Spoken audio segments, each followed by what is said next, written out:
Bear Crossing, $2.99 gas.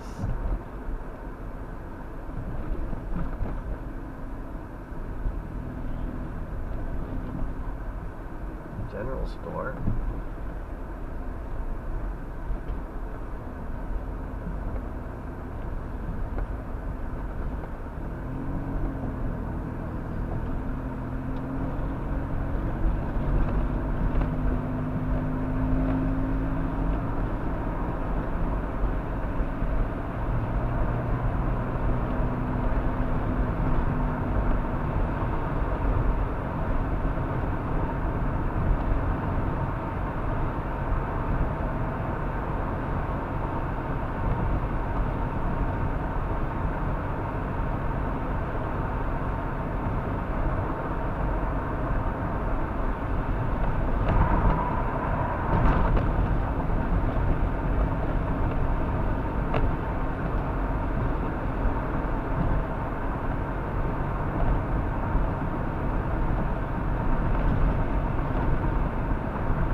Good news that Ryan said about these elites is that the children of these families that I mentioned earlier, they're not going to be as much into the dirty work or the darkness that their parents were into. And they're going to invest, they're going to have some of this money, they're going to inherit it, and they're probably going to inherit at least some of it, and then they're going to inherit maybe some of the businesses that they had. But they're going to inherit this money, some of this money, at least some of it. And they're going to invest in Africa and in the third world, and it's going to do a lot of good. They're going to just invest maybe a little differently, and it'll help them. It'll help Africa develop. They're going to invest in the same way maybe you or I would. They're not going to have this ulterior motive to control. They're just going to be investing just like you and I do in E-Trade, but they'll have more money. And that's going to give Africa, especially Africa, but all of these places, South America, and places that are not developed yet.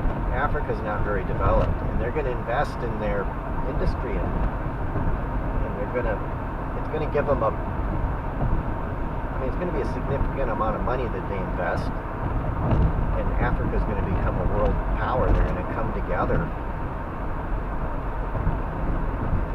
and Africa's going to unite like the common market did in Europe, and they have a lot of natural resources that are untapped, and they're going to develop.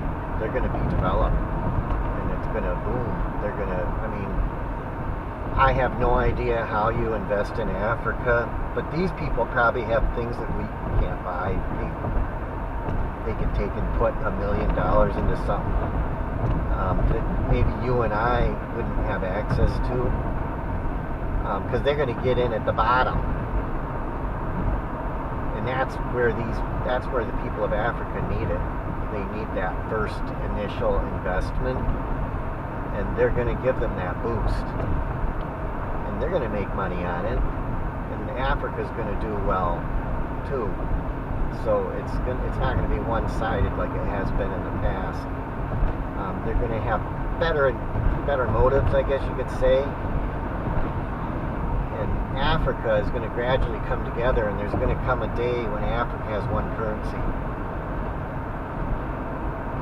And they're not going to become an empire and try to take over the world or anything like that. The world's going to actually evolve, and it's going to get past these empire building days that we've had in the past. But they are going to be an economic power, and South America is going to do well too, and so is India. India is going to become a regional power, and they're going to reabsorb some of the neighboring countries that broke away originally. A lot of the countries that are around India, they were part of India to begin with, and they're going to come back. And that's in Hindu predictions. I think it's even in the Nadis that those countries are going to come back. Pakistan is going to split up into 3 pieces. It's already starting to show its cracks now, because China is in there, and the central government is like giving things to China that the locals don't want to give up, and they're forcing them to give it up. And it's like they're saying, well, we want to break away, and they know the hills real well, and they're putting up a resistance that maybe isn't really in the news, but there's some serious cracks already in Pakistan, and they'd like to throw China out, these locals, and they are in the hills, and they have some kind of access to weapons.